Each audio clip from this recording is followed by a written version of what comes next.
நட்பால் இணைந்த நண்பர்கள் அனைவருக்கும் வணக்கம். இந்த வீடியோவில் மாவட்ட நலவாழ்வு சங்கத்தில் போட்டிருக்கிற நோட்டிஃபிகேஷன் பற்றி தான் நம்ம இப்போ பார்க்க போகிறோம். இதற்கு நீங்கள் அப்ளை பண்ணுறதா இருந்தால் ஆஃப்லைன் மோடில் தான் அப்ளை பண்ண வேண்டிய வரும்.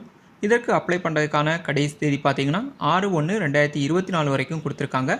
இதற்கான வயது வரம்பு பார்த்தீங்கன்னா 20 வயதுலேருந்து 35 வயதுக்குள்ளே இருந்துன்னா தாராளமாக அப்ளை பண்ணலாம். ஒரு 12 விதமான பதவிகளுக்கு ஒரு 23 வேகன்சிஸ் அவங்க இப்போ போட்டிருக்காங்க.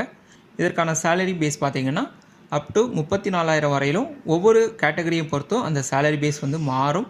இதற்கான கல்வித் தகுதி பார்த்தீங்கன்னா 8ஆம் வகுப்பு தேர்ச்சி பெற்றிருந்தால் ஒரு சிலதுக்கு அப்ளை பண்ணலாம். ஒரு சிலதுக்கு 10ஆம் வகுப்பு படித்து ஒரு சில எக்ஸ்பீரியன்ஸும் கேட்டிருக்காங்க, அது முடிச்சிருந்தாலும் நீங்கள் அப்ளை பண்ணலாம். அதே போல் DMLT, BDS graduate, BSc nursing, அதுக்கப்புறமா கம்ப்யூட்டர் நாலேஜ், ஸோ இந்த மாதிரி நிறைய குவாலிஃபிகேஷன்ஸ்க்கு அவங்க வேகன்சிஸ் போட்டிருக்காங்க. ஸோ இந்த நோட்டிஃபிகேஷன் பற்றின டீட்டெயில்ஸை நம்ம இப்போ பார்த்துடலாம். அதுக்கு முன்னாடி நம்ம சேனலுக்கு இது வரைக்கும் நீங்கள் சப்ஸ்கிரைப் பண்ணலைன்னா மறக்காமல் சப்ஸ்கிரைப் பண்ணுங்கள். அப்படியே பக்கத்தில் இருக்கிற பெல் ஐக்கானை கிளிக் பண்ணி அதில் ஆல் அப்படிங்கிறதையும் கிளிக் பண்ணி வைங்க. அப்போ தான் நான் போடுற ஒரு வீடியோஸோட நோட்டிஃபிகேஷனும் உங்களுக்கு கிடைக்கும். வாங்க வீடியோக்குள்ளே போகலாம். இதுதான் அந்த நோட்டிஃபிகேஷன். இது பார்த்திங்கன்னா கரூர் மாவட்டத்தில் தான் இந்த நோட்டிஃபிகேஷன் போட்டிருக்காங்க. மாவட்ட நலவாழ்வு சங்கத்துக்கு கீழே தான் இந்த வேகன்சிஸ் போட்டிருக்காங்க. ஸோ இது பார்த்திங்கன்னா கீழ்கண்ட பதவிகளுக்கு ஒப்பந்த அடிப்படையில் பணிபுரிவதற்கு விண்ணப்பங்கள் வர இருக்கிறாங்க. ஓகேவா? ஸோ இதுக்கு பார்த்தீங்கன்னா கடைசி தேதி 6/1/2024 அன்றைக்கி மாலை 5 மணி வரைக்கும் அவங்க டைம் கொடுத்துருக்காங்க. ஓகேவா? பதவிகள் பார்த்தீங்கன்னா ஏஎன்எம், இந்த போஸ்டிங் பார்த்தீங்கன்னா 2 வேகன்சி சொல்லியிருக்காங்க. சேலரி பார்த்தீங்கன்னா 14,000 சொல்லியிருக்காங்க. அதுக்கான குவாலிஃபிகேஷன் என்ன இருக்கணுங்கிறதையும் இங்கே மென்ஷன் பண்ணியிருக்காங்க. இது பார்த்திங்கன்னா எல்லாமே வந்து கான்ட்ராக்ட் பேசிஸில் தான் இந்த ஜாப் எல்லாமே அவங்க சொல்லியிருக்காங்க. ஓகேவா? அண்ட் ஏஜ் பார்த்திங்கன்னா 20லேருந்து 35 வயசுக்குள்ளே இருக்கணும்னு சொல்லியிருக்காங்க. ஸோ எல்லா போஸ்டிங்க்குமே ஏஜ் பார்த்திங்கன்னா 20லேருந்து 35 வயசுக்குள்ளே தான் இருக்கணும்னு சொல்லியிருக்காங்க. ஓகேவா? அடுத்ததாக லேப் டெக்னீஷியன், இது வந்து 2 வேகன்சி. இதற்கான சம்பளம் பார்த்திங்கன்னா 13,000 சொல்லியிருக்காங்க. குவாலிஃபிகேஷன் பார்த்திங்கன்னா டிப்ளமோ இன் எம்எல்டி படிச்சிருக்கணும்னு சொல்லியிருக்காங்க. அடுத்ததாக ஹாஸ்பிட்டல் ஒர்க்கர், இது ஒரு வேகன்சி, ரூபாய் 8,500 மந்த்லி சேலரி சொல்லியிருக்காங்க.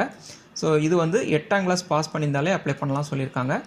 அடுத்ததாக எஸ்பிஹெச்ஐ டேட்டா என்ட்ரி ஆப்ரேட்டர், இது ஒரு வேகன்சி, சம்பளம் 13,500 சொல்லியிருக்காங்க. இது வந்து any degree with 1 year PG diploma in computer application type writing in English and Tamil சொல்லியிருக்காங்க. ஓகேவா? ஸோ அடுத்ததாக Siddha hospital worker per day பேஸில் சொல்லியிருக்காங்க. ஸோ இதற்கான போஸ்ட் வேகன்சி பார்த்திங்கன்னா 4 வேகன்சி சொல்லியிருக்காங்க. சேலரி பார்த்திங்கன்னா ரூபாய் 7,800 சொல்லியிருக்காங்க. இதுக்கும் 8ஆம் கிளாஸ் பாஸ் பண்ணியிருந்தாலே அப்ளை பண்ணலாம். ஸோ அதே போல் தான் ஆயுர்வேதா மெடிக்கல் ஆஃபீஸர் ஒரு vacancy, program cum administrative assistant ஒரு vacancy, dental surgeon 2 vacancy, dental assistant 2 vacancy. அடுத்ததாக எம்எம்யூ கிளீனர், அது பார்த்திங்கன்னா ஒரு வேகன்சி. மல்டிபர்பஸ் ஹெல்த் ஒர்க்கர் மேல், இது பார்த்திங்கன்னா 4 வேகன்சி. அடுத்ததாக மிட் லெவல் ஹெல்த் ப்ரொவைடர்ஸ், இது 2 வேகன்சி சொல்லியிருக்காங்க. ஸோ ஒன்றுக்குமே வந்து அவங்க குவாலிஃபிகேஷன் என்ன இருக்கணும் அப்படிங்கிறது இந்த சைட்லேயே வந்து அவங்க மென்ஷன் பண்ணியிருக்காங்க. ஸோ இதை நீங்கள் ஒரு வாட்டி பார்த்தீங்கன்னா உங்களுக்கே தெரியும். இப்போ டென்டல் அசிஸ்டண்ட் பார்த்தீங்கன்னா 10th பாஸ் பண்ணியிருக்கணும். அதே போல் experience in dental hygiene at 1 year services experience in dental யூனிட்டில் இருக்கணும்னு சொல்லியிருக்காங்க. ஓகேவா? ஸோ இது குவாலிஃபிகேஷனில் நீங்கள் ஒரு வாட்டி கிளியராக பார்த்துக்கங்க. இதற்கான நிபந்தனைகள் பார்த்திங்கன்னா இந்த பதவி முற்றிலும் தற்காலிகமானது, எந்த ஒரு காலத்திலும் பணி நிரந்தரம் செய்யப்பட மாட்டாது, பணியில் சேருவதற்கான சுய விருப்ப கடிதம் அண்டர்டேக்கிங் அளிக்கணும்னு சொல்லியிருக்காங்க. ஸோ இந்த விண்ணப்பங்கள் நீங்கள் அனுப்ப வேண்டிய முகவரி பார்த்திங்கன்னா இங்கே ஒரு அட்ரஸ் சொல்லியிருக்காங்க இல்லையா? ஸோ இந்த முகவரிக்கு தான் நீங்கள் அனுப்ப வேண்டியிருக்கும். விண்ணப்பங்கள் நேரிலோ விரைவு தபால் மூலமோ வரவேற்கிறாங்க. விண்ணப்ப படிவங்கள் அருகிலுள்ள மாவட்ட துணை இயக்குனர் சுகாதார பணிகள் அலுவலகத்தில் மற்றும் வட்டார ஆரம்ப சுகாதார நிலையங்களிலும் பெற்றுக்கொள்ளலாம் சொல்லியிருக்காங்க. மேற்குறிப்பிட்ட பதவிகளின் எண்ணிக்கை மாறுதலுக்குட்பட்டது. விண்ணப்பத்துடன் வயதிற்கான சான்று, கல்வி தகுதிக்கான சான்று, இருப்பிட சான்று, ஜாதி சான்று, வேலை வாய்ப்பக பதிவு சான்று ஆகியவற்றிற்கான நகலினை இணைக்கணும் சொல்லியிருக்காங்க. ஓகேவா? விண்ணப்பதாரர் கண்டிப்பாக விண்ணப்ப படிவத்தில் கையொப்பமிட வேண்டும். அசலாக கையொப்பமிடப்பட்ட விண்ணப்பங்கள் மட்டுமே ஏற்றுக்கொள்ளப்படும்னு சொல்லியிருக்காங்க. ஸோ இதற்கான அப்ளிகேஷன் ஃபார்ம் பார்த்திங்கன்னா அவங்க கீழேயே கொடுத்துருக்காங்க. ஓகேவா?